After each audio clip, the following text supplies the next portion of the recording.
깜짝 놀란 일이 밀어났습니다. 당장 밀라노와 파리전 매장의 한국 즉석식품 발주를 3배로 늘리세요. 메인 동선, 골든존으로 전면 이동합니다. 이 지시는 유럽 최대 유통그룹의 32세 위기관리 컨설턴트 클레어 로시의 결단이었습니다. 불과 몇 달 전까지만 해도 그녀는 한국 식품을 위험한 유행이라며 경계하던 인물이었습니다. 그런데 밀라노 올림픽 폐막 직후 유럽 주요 도시 마트의 진열대가 동시에 텅 비어버렸습니다. 도난도 해킹도 아닌 정상 결제 품절. 33,000명이 다녀간 코리아 하우스. 그 작은 체험존에서 대체 무슨 일이 벌어진 걸까요? 그 전에 구독과 좋아요를 눌러주시면 영상 제작에 큰 힘이 됩니다. 그리고 한국이 최고라고 생각하신다면 댓글에 한국 최고라고 남겨주세요. 어디에서 듣고 계신지도 함께 남겨주시면 감사하겠습니다. 그날 밤 경고등이 처음 켜졌을 때 저는 피렌체 공항에 있었습니다. 탑승 게이트에서 보딩 패스를 꺼내는 순간 진동이 멈추지 않았어요. 화면을 보는 순간 손에서 가방이 떨어질 뻔했습니다. 밀라노 플래그십 매장 재고 상황판이었는데 200여 개 품목이 동시에 빨간색으로 물들어 있었죠. 재고 제로. 불과 4시간 만에. 저는 32입니다. 이름은 클레어 로시. 어머니는 프랑스 리옹 출신이고 아버지는 밀라노 토박이에요. 파리에서 경영을 공부하고 바로 이 회사에 들어왔습니다. 유럽 최대 유통그룹. 전체 직원이 6만 명이 넘는 곳에서 저는 위기관리 컨설턴트로 일하고 있죠. 공급망 붕괴, 대규모 리콜, 협력사 파산 같은 것들을 수습하는 게 제 일이에요. 감정이 아니라 데이터로 증명한다. 그게 제가 8년 동안 버텨온 원칙이었습니다. 그 원칙이 흔들리기 시작한 건 2023년 2월 밀라노 올림픽 폐막 일주일 뒤였어요. 공항에서 바로 매장으로 달려갔습니다. 자정이 넘은 시각이었는데 현장 총괄 루카 베르티 씨가 주차장에서 저를 기다리고 있었죠. 루카 씨는 41, 이 매장에서 12년을 일한 사람입니다. 웬만한 일로는 표정이 흔들리는 사람이 아닌데 그날은 얼굴이 창백했어요. 해킹입니까? 제가 물었습니다. 루카 씨가 천천히 고개를 저었어요. 아닙니다. 사람들이 웃으면서 다 사갔어요. 매장 안으로 들어서는 순간 멈칫했습니다. 평소 빽빽하게 채워져 있어야 할 진열대가 흉물스럽게 비어 있었어요. 바닥에 박스 조각들이 흩어져 있었고 가격표는 허공에 달랑달랑 남아 있었죠. 재고 담당 직원이 모니터를 들고 뛰어왔습니다. 재고 3일치가 4시간 만에 소진됐습니다. 도난 신고 없음. 전부 정상 결제예요. 저는 수치를 다시 확인했습니다. 믿기지 않았거든요. 4시간. 보통 빠른 소비재도 이틀은 버팁니다. 그것도 단일 매장이 아니에요. 밀라노 시내 5개 지점이 동시에 같은 시간대에 같은 패턴으로 붕괴했어요. 품목 코드 열어봐요. 직원이 화면을 넘겼습니다. 저는 그 순간을 지금도 잊지 못합니다. 화면에 뜬 글자들을 보는데 손이 살짝 떨렸어요. 30개 품목. 전부 한국 즉석식품 세트였습니다. 라면, 떡볶이 소스, 만두, 즉석밥, 냉동 김밥. 단돈 몇 유로짜리 제품들이 유럽 최대 유통망을 4시간 만에 텅 비워버린 거예요. 제 표정이 굳었습니다. 8년 전 기억이 스쳤거든요. 아시아 식품 프로젝트. 제가 처음으로 이 회사에서 맡았던 큰 프로젝트였는데 원산지 조작 논란이 터지면서 팀 전체가 해체됐죠. 실제로는 경쟁사 로비가 만들어낸 가짜 의혹이었지만 책임은 팀장이던 제가 뒤집었었습니다. 그 뒤로 저는 아시아 관련 프로젝트라면 무조건 거리를 뒀어요. 데이터가 아니라 소문으로 굴러가는 시장을 신뢰하지 않았죠. 그런데 지금 그 시장이 제 매장을 비워버렸습니다. 루카 씨가 조용히 다가왔어요. 클레어 씨, CCTV 보시겠어요?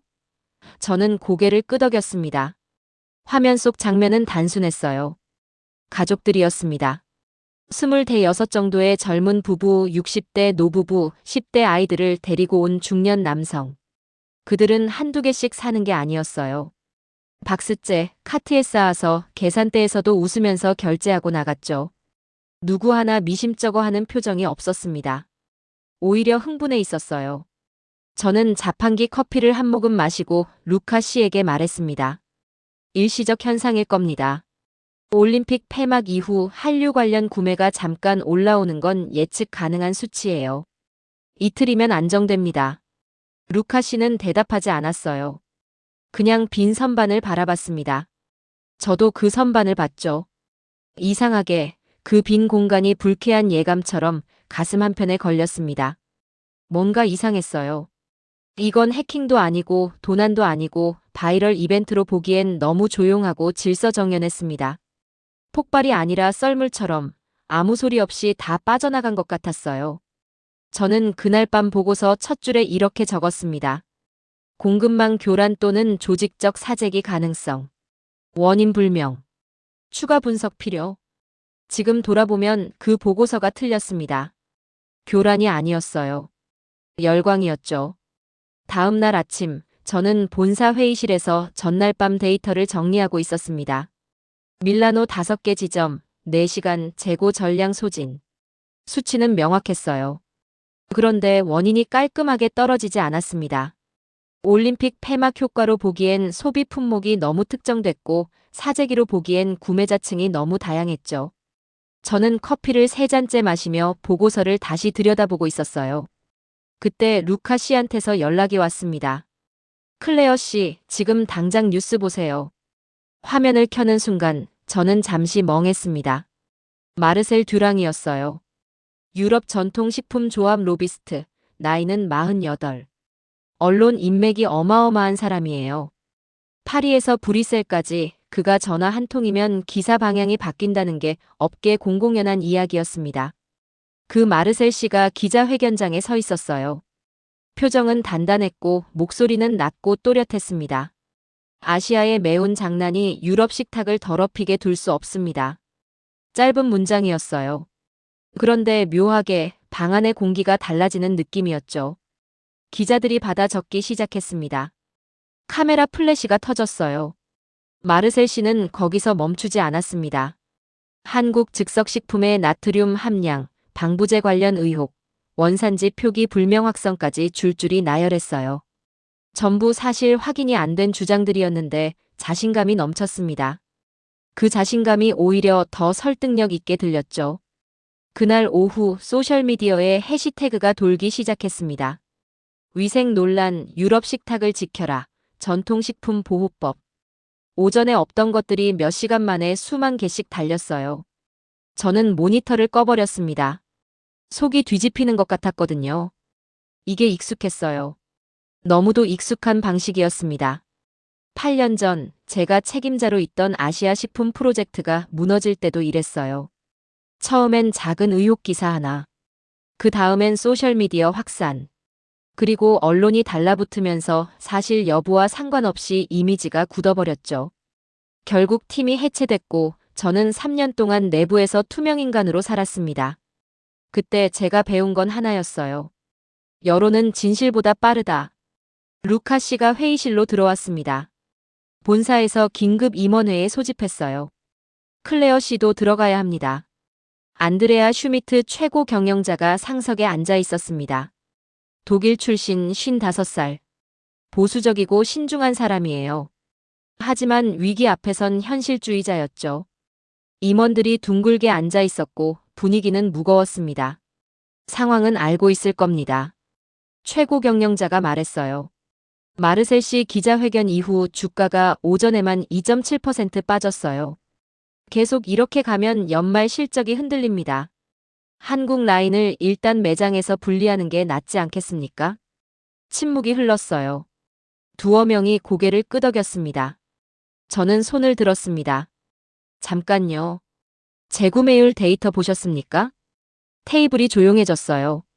저는 태블릿을 들어 화면을 공유했습니다. 기자회견 이후에도 재구매율이 떨어지지 않았어요.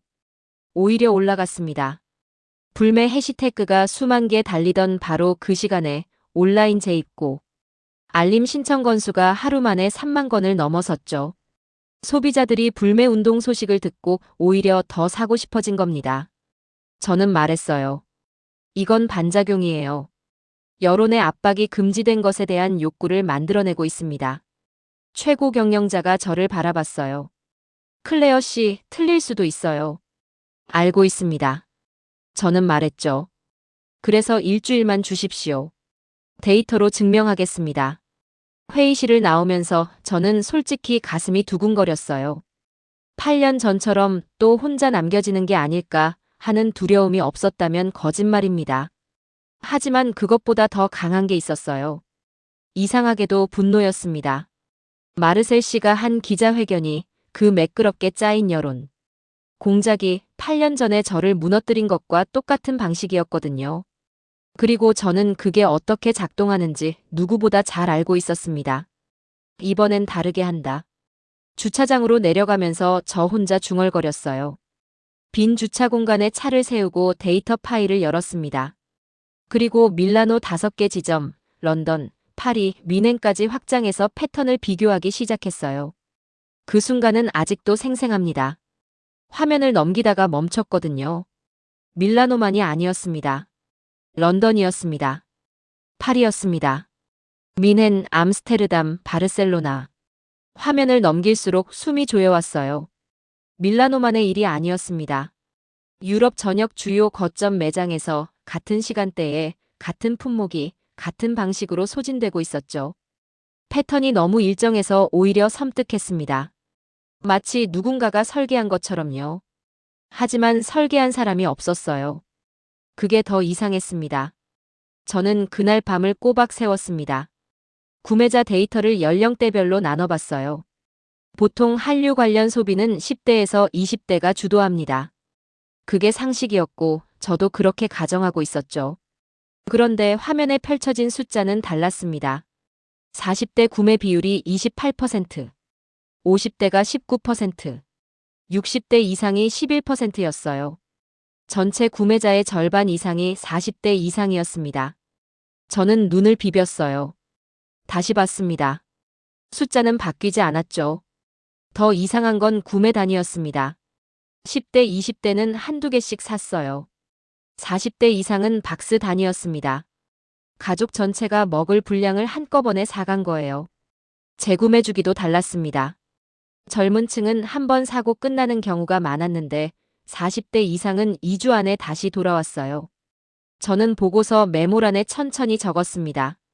이건 미각이 아니라 행동 패턴의 이식이다. 쓰고 나서 잠시 멈췄어요. 제가 무슨 말을 쓴 건지 스스로도 완전히 이해하지 못한 채 적은 문장이었습니다. 그런데 지우지 않았어요. 뭔가 맞는 것 같았거든요. 다음 날 아침 루카 씨에게 전화했습니다. 구매자 현장 인터뷰 가능합니까? 직접 매장에서 물어보고 싶어요. 루카 씨가 잠깐 망설이더니 대답했어요. 한번 해봅시다. 밀라노 북부 매장으로 갔습니다. 오전 11시였는데 이미 한국 식품 코너 앞에 사람이 꽤 있었어요. 루카 씨가 태블릿을 들고 저 옆에 섰습니다. 첫 번째로 말을 건 건 53살 여성이었어요. 밀라노 토박이 회계사라고 했습니다. 장바구니에 즉석 떡볶이 3박스와 라면 5개가 들어있었죠. 자주 오세요? 제가 물었습니다. 매주요. 그녀가 당연하다는 듯 대답했어요. 딸이 처음 사왔는데 남편이 더 좋아해요. 지금은 남편이 저 대신 가끔 혼자 오기도 해요. 두 번째는 67살 남성이었습니다. 은퇴한 은행원이라고 했어요. 장바구니에 즉석밥과 김치찌개 소스가 있었죠. 줄리오 씨라고 이름을 밝혔습니다. 이거 드셔본 적 있으세요? 루카 씨가 물었어요. 손자가 만들어줬어요. 줄리오 씨가 말했습니다. 처음엔 이게 음식이냐고 했는데 잠깐 웃었어요. 지난주에 혼자 사러 왔습니다. 저는 받아 적으면서 뭔가 목에 걸리는 느낌이었어요. 줄리오 씨는 평생 파스타만 먹던 사람처럼 보였거든요. 그런 사람이 혼자 한국 식품 매장에 왔습니다. 손자 때문에, 가족 때문에. 그날 인터뷰한 사람이 22명이었어요. 공통점을 정리하는데 오래 걸리지 않았습니다. 처음 구매는 혼자가 아니었어요. 누군가와 함께였습니다. 가족, 친구, 동료.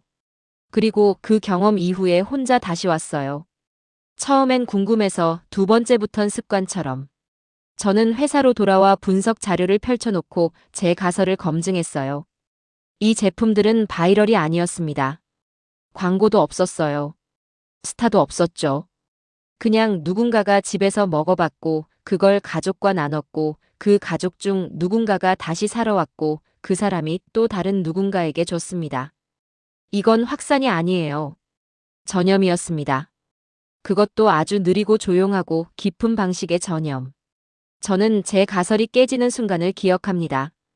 유행이면 2주 안에 꺼진다. 그게 제 원칙이었어요. 소비 트렌드를 23년간 연구한 학자가 쓴 논문에서 가져온 수치였죠. 저는 그 숫자를 믿었습니다. 그런데 마르셀 씨 기자회견이 터진 지 21일이 지났어요. 불매 해시태그가 절정이었던 그 시기에 재구매율이 오히려 더 올라갔습니다. 런던 매장은 사흘 연속 오전에 재고가 소진됐고 미네는 납품 물량을 2배로 늘렸는데도 부족했어요. 2주가 지났습니다. 3주가 지났습니다. 꺼지지 않았어요. 저는 보고서를 다시 열었습니다. 첫 페이지에 적어뒀던 문장, 일시적 현상, 2주 안에 안정이라는 예측을 삭제했어요. 그리고 다시 적었습니다. 이건 유행이 아니라 습관이다. 처음으로 인정하는 순간이었습니다. 불쾌한 인정이었어요. 내가 틀렸다는 걸 받아들이는 건 언제나 불쾌합니다. 하지만 그보다 더 강하게 궁금했어요. 도대체 왜 이 작은 즉석식품들이 유럽 중장년층 가족의 식탁에 스며들고 있는 걸까요? 맛 때문이라기엔 제가 직접 먹어봤는데 솔직히 엄청나게 뛰어나다고 할 순 없었어요. 자극적이고 짜고 맵고 이탈리아 음식과는 전혀 다른 세계였습니다. 그런데 사람들이 계속 돌아왔어요. 루카 씨가 퇴근 전 제자리에 들렀습니다. 클레어 씨, 고객 인터뷰에서 반복되는 단어가 있어요. 저는 고개를 들었습니다. 루카 씨가 메모지를 내밀었어요. 딱 2글자가 적혀 있었습니다. 코리아 하우스. 코리아 하우스. 인터뷰한 22명 중 14명이 그 단어를 말했어요. 처음엔 그냥 흘려들었는데 루카 씨가 정리해놓은 메모를 보니까 패턴이 보였습니다. 처음 구매 경험을 물어보면 절반 이상이 코리아 하우스에서 시작됐다고 했어요. 저는 그날 밤 바로 검색했습니다. 나오는 게 없었어요. 공식 홈페이지도 없고 대형 광고도 없었습니다. 소셜미디어에 개인들이 올린 사진 몇 장과 짧은 영상들이 전부였죠. 그것도 유명 인플루언서가 아니라 평범한 사람들이 올린 것들이었어요. 배경은 단순했습니다. 작은 공간, 나무 테이블, 한강 야경 사진 몇 장, 그리고 즉석으로 끓여 먹을 수 있는 조리 기구들. 저는 루카 씨에게 다시 전화했어요. 이거 직접 찾아가야 합니다. 다음 날 아침 루카 씨가 주소를 보내왔습니다. 밀라노 북동쪽 우나 근처 골목이었어요. 관광지도 아니고 번화가도 아니었습니다. 지도 앱이 없으면 찾기 어려운 골목 안쪽이었죠. 골목 입구에서 저는 멈췄습니다. 줄이 있었어요. 2월에 밀라노는 춥습니다. 영하는 아니었지만 바람이 매서웠고 습기가 뼛속까지 파고드는 날씨였어요. 그런데 사람들이 줄을 서서 기다리고 있었습니다. 코트깃을 세우고 장갑을 낀 채로. 줄 길이가 얼추 30m는 됐어요. 여기서 몇 시간씩 기다리는 건가요? 루카 씨가 옆에 서 있던 청년에게 물었습니다. 1시간 반쯤요. 청년이 태연하게 대답했어요. 이어폰을 한쪽 귀에만 꽂고 친구와 이야기하면서 기다리고 있었습니다. 저는 이해가 안 됐어요. 1시간 반. 밀라노 시내에 음식점이 얼마나 많은데 왜 이 좁은 골목 안 작은 공간을 위해 1시간 반을 서 있는 건지. 안으로 들어가는데 저희는 40분 정도 걸렸습니다. 문을 열고 들어가는 순간 공기가 달랐어요. 따뜻하고 자극적인 냄새가 확 밀려왔습니다. 매운 것과 고소한 것이 섞인 냄새였는데 처음 맡는 조합인데도 이상하게 거부감이 없었어요. 공간은 좁았습니다. 테이블이 10개 남짓이었는데 전부 차 있었고 사람들이 바짝 붙어 앉아 있었죠. 테이블마다 작은 가스버너가 놓여 있었어요. 냄비가 올라가 있었고 사람들이 직접 끓이고 있었습니다. 젓가락을 쓰는 사람도 있었고 포크를 쓰는 사람도 있었어요. 아무도 가르쳐주지 않았는데 다들 자기 방식으로 먹고 있었습니다. 그리고 웃고 있었어요. 매운 걸 먹다가 눈물을 닦으면서 혀를 내밀면서 물을 벌컥 마시면서 그러면서도 웃고 있었습니다. 고통스러운데 웃는 이상한 표정들이었어요. 저는 한쪽 구석에 서서 그 장면을 보다가 뭔가 묘한 기분이 들었습니다. 이 사람들이 무언가를 소비하는 게 아니라 무언가를 만들고 있다는 느낌이었어요. 완성된 음식을 받아먹는 게 아니라 자기 손으로 끓이고 섞고 완성하는 과정에 참여하고 있는 거였습니다. 기획자를 만난 건 그날 오후였습니다. 박준호 씨, 38, 한국 중소식품 기업 출신이라고 했어요.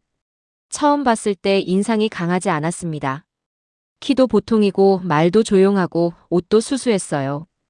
그런데 눈빛이 달랐습니다. 뭔가를 오래 생각한 사람의 눈빛이었어요. 저는 단도직입적으로 물었습니다. 광고를 안 하셨어요. 유명인도 없고 대형 이벤트도 없었어요. 어떻게 여기까지 사람이 몰린 겁니까? 박준호 씨가 잠깐 저를 바라봤어요. 그리고 말했습니다. 우린 팔려고 온 게 아닙니다. 기억을 심으러 왔어요. 저는 그 말이 처음엔 그냥 좋게 들리는 말이라고 생각했어요. 마케팅 업계에서 흔히 쓰는 그런 말들. 그런데 박준호 씨는 거기서 멈추지 않았습니다. 음식을 완성해서 드리면 그건 서비스예요. 그런데 재료를 드리고 직접 끓이게 하면 그건 경험이죠. 경험은 기억으로 남습니다. 기억은 다시 찾아오게 만들어요. 우린 그 구조를 만든 겁니다. 저는 잠시 말이 없었어요. 틀린 말이 아니었습니다. 아니, 맞는 말이었어요. 데이터가 설명하지 못하던 부분, 왜 중장년층이 재방문하는지, 왜 가족 단위 구매가 많은지, 그게 이 문장 하나로 정리됐습니다. 완성된 것을 받아먹은 사람은 잊어버려요. 자기가 만든 것은 기억합니다. 저는 코리아 하우스를 나오면서 루카 씨에게 말했어요. 이거 분석 보고서 다시 써야 합니다. 루카 씨가 물었습니다. 뭐가 바뀌었어요? 저는 잠깐 생각하다가 대답했어요. 프레임이요. 저는 제품을 분석하고 있었는데 이건 제품이 아니었어요. 그럼 뭔데요? 저는 그날 골목을 빠져나오면서 뒤를 한번 돌아봤습니다. 줄은 여전히 길었어요. 추운 날씨에 1시간 넘게 기다리면서 사람들이 스마트폰을 보거나 이야기를 나누고 있었습니다. 누구도 짜증난 표정이 아니었어요. 기억이요. 저는 말했습니다. 그들은 상품을 산 게 아니라 기억을 샀어요. 루카 씨가 조용히 고개를 끄덕였습니다. 그날 밤 저는 박준호 씨와 나눈 대화를 다시 떠올렸어요. 그리고 이상하게 8년 전 제가 무너졌던 그 프로젝트가 생각났습니다. 그때 저는 숫자만 봤어요. 원산지 표기, 성분 분석, 유통 마진. 그 음식이 어떤 기억을 만드는지는 한 번도 생각하지 않았죠. 어쩌면 그게 실패의 진짜 이유였을지도 모른다는 생각이 처음으로 들었습니다. 저는 보고서를 열고 새 페이지를 만들었어요. 제목을 적었습니다. 심리 장벽 붕괴 메커니즘 분석. 그리고 그 아래에 박준호 씨의 말을 그대로 옮겨 적었습니다. 우린 팔려고 온 게 아닙니다. 기억을 심으러 왔습니다. 이제 저는 알아야 했어요. 그 기억이 어떤 구조로 만들어지는지, 왜 유럽인들이 고통스러운 맛 앞에서 웃는지, 그 웃음이 어디서 오는지를. 박준호 씨를 다시 만난 건 사흘 뒤였습니다. 코리아 하우스 문이 닫히는 저녁 9시쯤이었어요. 손님들이 빠져나간 자리를 직원들이 정리하고 있었고 박준호 씨는 테이블 한쪽에 앉아 노트에 무언가를 적고 있었습니다. 제가 들어서는 걸 보고 자연스럽게 맞은편 자리를 권했어요. 저는 가방에서 분석 자료를 꺼냈습니다. 궁금한 게 있어서요. 저는 말했어요. 데이터를 보면 이 음식들은 처음 경험 이후 재구매까지 걸리는 시간이 평균 열흘이에요. 그런데 재구매 이후부터는 주기가 급격히 짧아집니다. 일주일, 닷새, 사흘. 이 패턴이 어디서 나오는 건지 설명해 줄 수 있습니까? 박준호 씨가 제 자료를 잠깐 들여다봤어요. 그리고 일어나서 주방 쪽으로 걸어갔습니다. 잠시 후 재료들을 들고 왔어요. 라면 봉지, 치즈 한 조각, 작은 통조림, 김 한 봉지. 보세요. 그가 말했습니다. 그는 라면을 끓이기 시작했어요. 그냥 봉지에 적힌 대로가 아니었습니다. 물을 절반쯤 줄이고 치즈를 넣고 면이 익을 때쯤 통조림을 열어서 국물만 조금 부었어요. 마지막에 김을 손으로 부숴 올렸습니다. 냄새가 달랐어요. 처음 맞는 조합인데 이상하게 익숙한 것 같은 냄새였습니다. 한국에서 라면은 완성품이 아닙니다. 박준호 씨가 말했어요. 베이스예요. 사람마다 다르게 만들어요. 치즈를 넣는 사람, 만두를 넣는 사람, 김치를 넣는 사람, 달걀을 넣는 사람. 정해진 정답이 없어요. 저는 그릇을 받아들었습니다. 한 젓가락 먹었어요. 맵고 짜고 치즈가 녹아 고소했습니다. 조합이 말이 안 되는 것 같은데 먹다 보니 손이 계속 갔어요. 유럽 음식은 다릅니다. 제가 말했어요. 레시피가 정해져 있어요. 카르보나라는 카르보나라예요. 거기에 치즈 종류를 바꾸거나 면을 바꾸면 다른 음식이 돼버리죠. 맞아요. 박준호 씨가 고개를 끄덕였습니다. 유럽은 완성품을 소비해요. 한국은 참여형 창조입니다. 소비자가 마지막 단계를 완성하죠. 그래서 같은 라면인데 만든 사람마다 다른 음식이 나와요. 그 음식은 자기 것이 됩니다. 자기가 만든 거니까요. 저는 젓가락을 내려놓고 메모를 시작했어요. 이게 핵심이었습니다. 재구매 주기가 짧아지는 이유가 여기 있었어요. 처음엔 남이 만들어준 맛이 기억에 남아서 다시 찾아옵니다. 두 번째부터는 자기가 변형한 맛이 생기기 시작해요. 세 번째에는 자기만의 조합이 생깁니다. 그 순간부터 이건 한국 음식이 아니에요. 자기 음식이 되는 거죠. 저는 천천히 말했습니다. 감정을 이해 못하면 유통이 무너진다. 박준호 씨가 저를 봤어요. 클레어 씨가 그걸 이해하시는 거 맞죠? 그가 조용히 물었습니다. 저는 대답하지 않았어요. 대신 다른 걸 물었습니다. 라면이 한국에서 처음 만들어진 게 언제예요? 1963년이요. 박준호 씨가 말했습니다. 한국 전쟁이 끝난 지 10년이 채 안 됐을 때예요. 먹을 게 없던 시절이었죠. 밀가루를 기름에 튀겨서 오래 보관할 수 있게 만든 거예요. 배를 채우기 위한 기술이었습니다.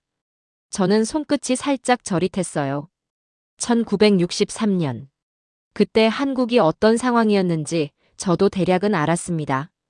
전쟁이 끝나고 폐허였던 나라. 1인당 국민소득이 세계 최하위권이었던 나라. 그 나라에서 배고픔을 버티기 위해 만든 기술이 60년 뒤 유럽 최대 유통망을 뒤흔들고 있었어요. 라면은 배고픔을 버티던 사람들의 기술이죠. 박준호 씨가 말했습니다. 담담하게, 그런데 아주 단단하게. 저는 잠시 말이 없었습니다. 8년 전 아시아 식품 프로젝트가 무너졌을 때 저는 이렇게 생각했어요. 아시아 식품은 리스크다. 감정적으로 소비되고 유행처럼 왔다가 사라진다. 데이터로 설명이 안 되는 시장이다. 그게 틀렸다는 걸 이제는 알았습니다.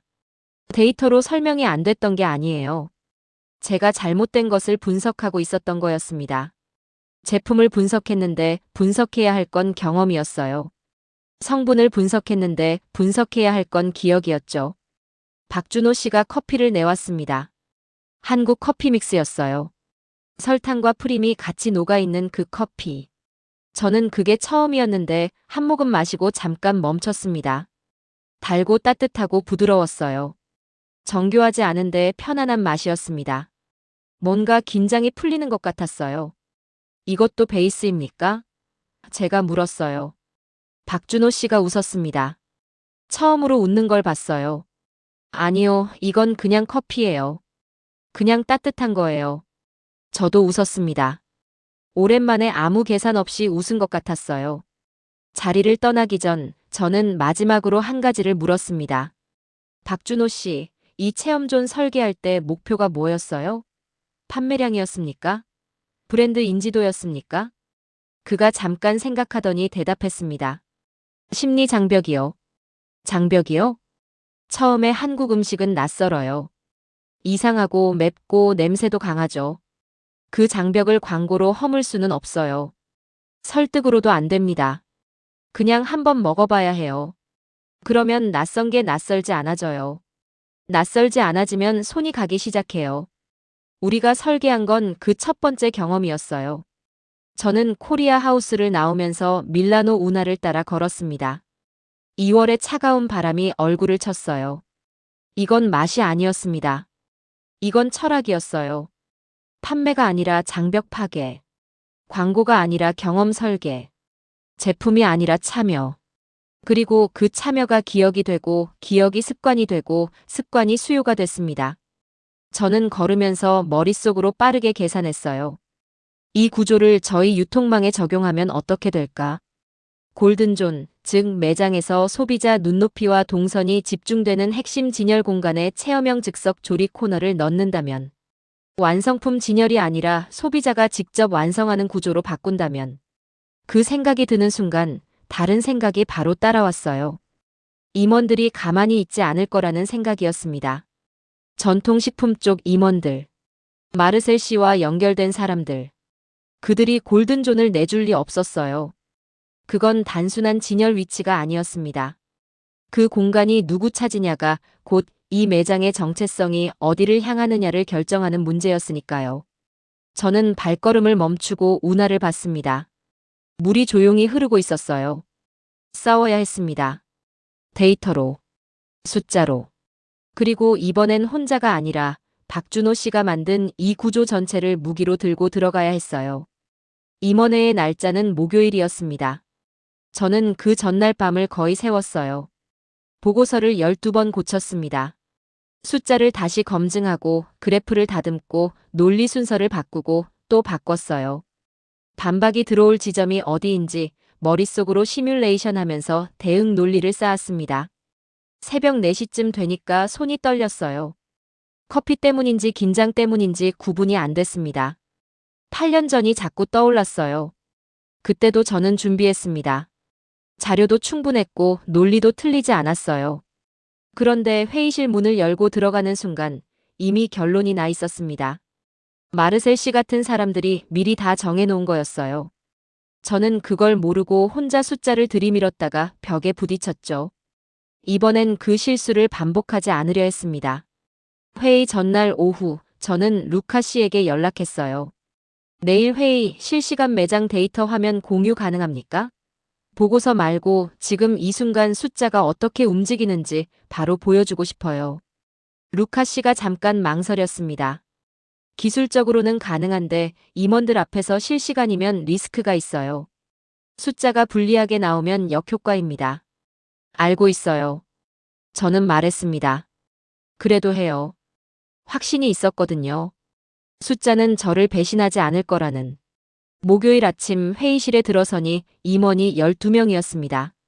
안드레아 슈미트 최고 경영자가 상석에 있었고 전통식품 부문 임원들이 한쪽에 몰려 앉아 있었어요. 마르셀 씨는 임원이 아니었지만 옆자리에 초청 형식으로 들어와 있었습니다. 저를 보는 눈빛이 차가웠어요. 처음 보는 사이가 아니었습니다. 8년 전 제 프로젝트를 무너뜨린 그 로비의 중심에 있던 사람이었으니까요. 저는 그 눈빛을 똑바로 받았습니다. 그리고 자리에 앉지 않고 바로 화면을 켰어요. 오늘 보여드릴 건 보고서가 아닙니다. 저는 말했어요. 지금 이 순간 저희 매장에서 무슨 일이 벌어지고 있는지 실시간으로 보여드리겠습니다. 화면에 밀라노, 런던, 파리, 뮌헨, 암스테르담 5개 도시 매장 데이터가 동시에 떴습니다. 오전 10시 23분이었어요. 한국 즉석식품 코너 재고 소진율이 실시간으로 올라가고 있었습니다. 숫자가 움직였어요. 회의실 안에서 바로 그 순간 누군가 숨을 들이켰습니다. 저는 계속 말했어요. 마르셀 씨 기자회견 이후 3주가 지났습니다. 불매 해시태그가 최고조에 달했던 그 기간 저희 한국라인 재구매율은 오히려 22% 상승했어요. 온라인 재입고 알림 신청은 누적 7만 건을 넘겼습니다. 지금 이 시각 밀라노 북부 매장 한국식품 코너는 오전 재고의 63%가 소진된 상태예요. 전통식품 부문 임원 중 한 명이 끼어들었습니다. 60 가까운 남성이었어요. 일시적 반작용일 수 있어요. 금지된 것에 대한 반사적 구매 심리. 한 달이면 꺼집니다. 저는 고개를 저었어요. 재구매 주기 데이터를 보시면 첫 구매 이후 열흘 안에 재방문한 비율이 48%입니다. 두 번째 재방문 이후엔 구매 주기가 평균 닷새로 줄어요. 이건 반사적 구매 패턴이 아닙니다. 습관 형성 곡선이에요. 마르셀 씨가 천천히 입을 열었습니다. 클레어 씨, 숫자는 이해합니다.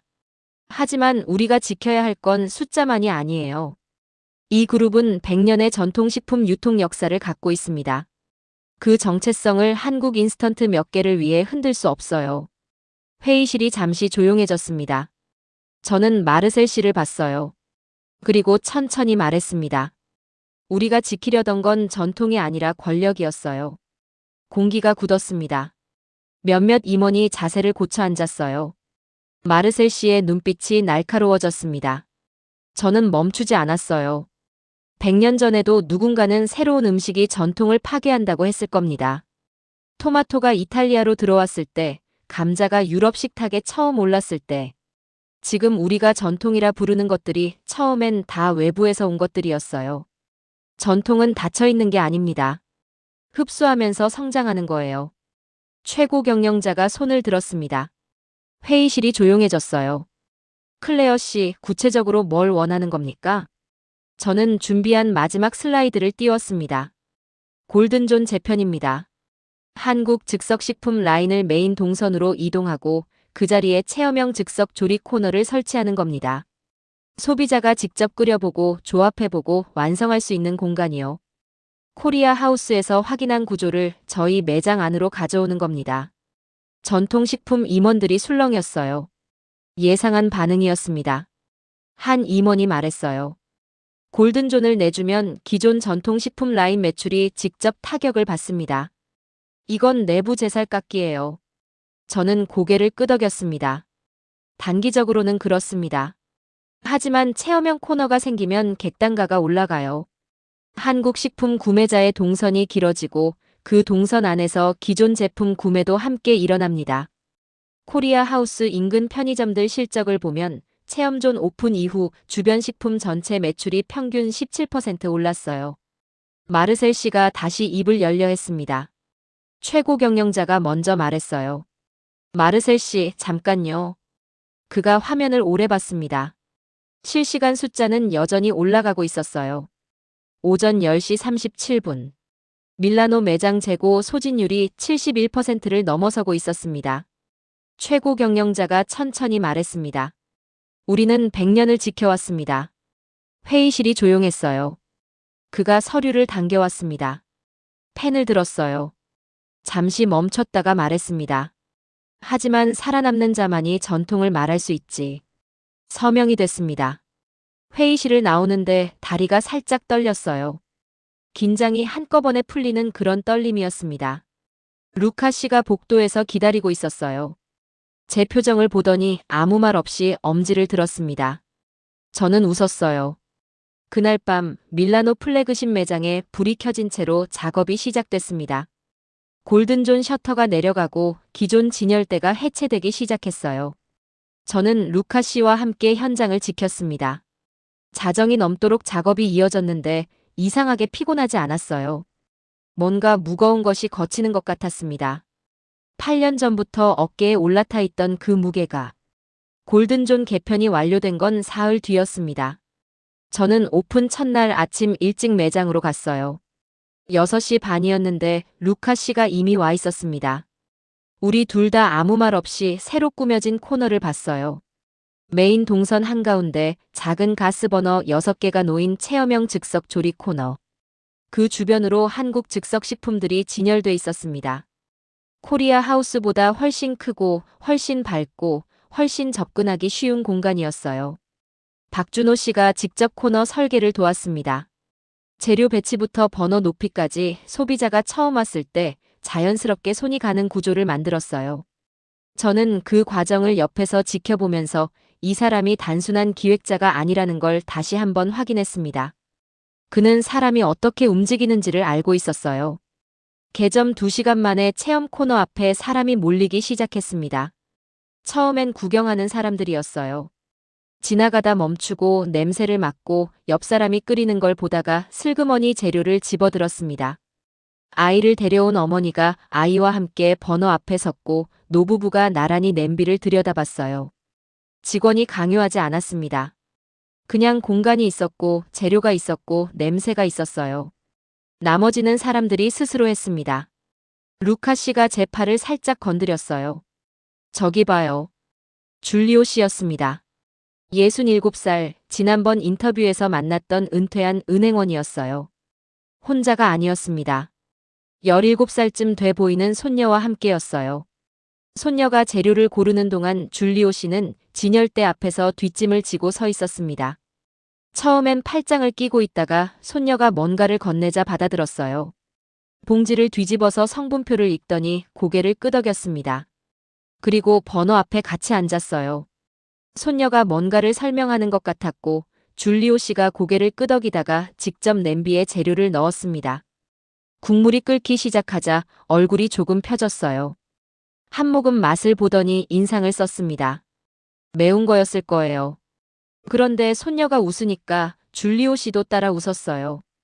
저는 그 장면을 보면서 이상하게 목이 메었습니다. 평생 파스타만 먹던 사람이 매운 냄비 앞에서 손녀와 웃고 있었어요. 그게 대단한 일처럼 보이지 않을 수도 있어요. 그런데 저는 그게 이 모든 것의 핵심이라는 걸 알고 있었습니다. 음식이 세대를 연결하고 있었어요.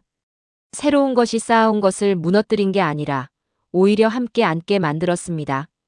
첫 주 매출 수치가 나온 건 그 다음 주였어요. 루카 씨가 회의실로 달려왔습니다. 숨이 조금 찬 것 같았어요. 클레어 씨, 한국 라인 첫 주 매출이요. 저는 화면을 봤습니다. 손끝이 저릿했어요. 기존 예측치의 230%였습니다. 그것도 한국 식품만이 아니었어요. 체험 코너 주변 반경 5m 안에 있는 전 품목 매출이 동반 상승했습니다. 전통식품 쪽 임원들이 걱정하던 제살 깎기는 일어나지 않았어요. 오히려 반대였습니다. 체험 코너로 유입된 소비자들이 동선을 길게 가져가면서 기존 제품까지 함께 집어들었어요.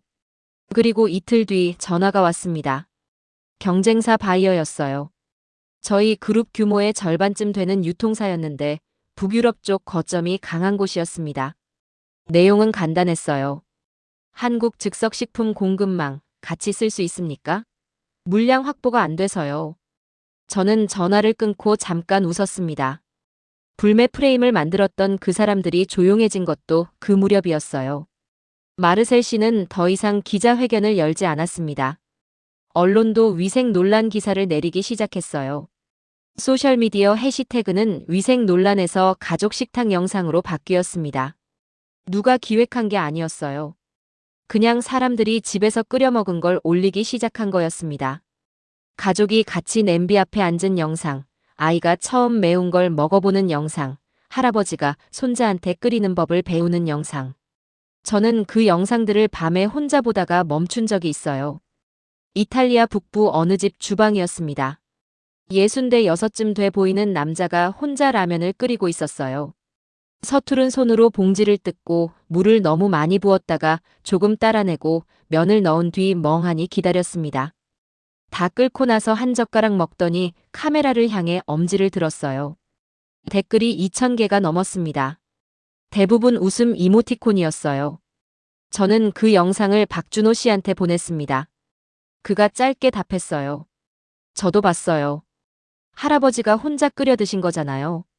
저는 한참 있다가 답했습니다. 처음에 음식이 아니라고 하셨죠? 기억이라고요. 네. 그 할아버지 영상 보면서 알았어요. 기억이 아니라 습관이에요. 이젠. 박준호 씨가 한동안 답이 없었어요.